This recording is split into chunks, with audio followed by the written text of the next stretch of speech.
Bereshit, chapter 12.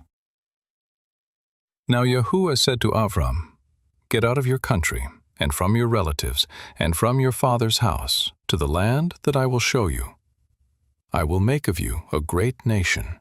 I will bless you, and make your name great. You will be a blessing. I will bless those who bless you, and I will curse him who curses you. All of the families of the earth will be blessed in you." So Avram went, as Yahuwah had spoken to him. Lot went with him.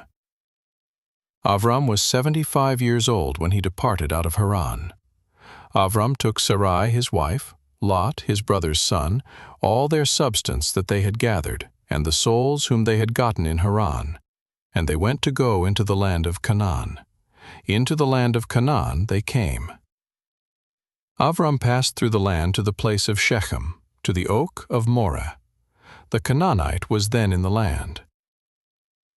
Yahuwah appeared to Avram and said, "I will give this land to your seed."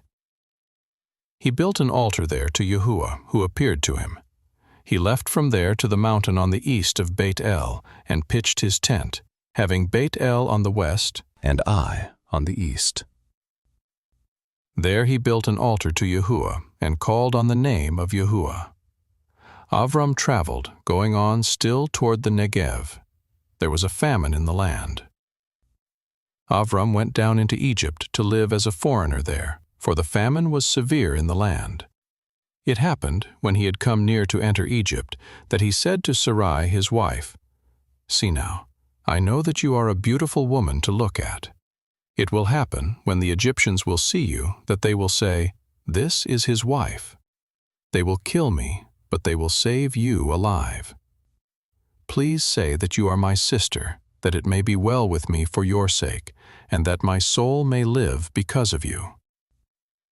It happened that when Avram had come into Egypt, the Egyptians saw that the woman was very beautiful.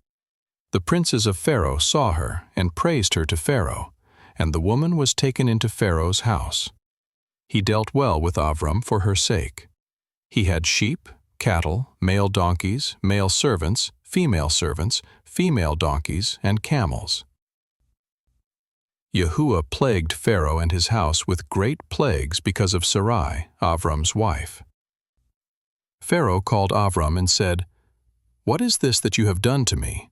Why didn't you tell me that she was your wife? Why did you say, 'She is my sister,' so that I took her to be my wife? Now therefore see your wife, take her, and go your way." Pharaoh commanded men concerning him, and they brought him on the way with his wife and all that he had.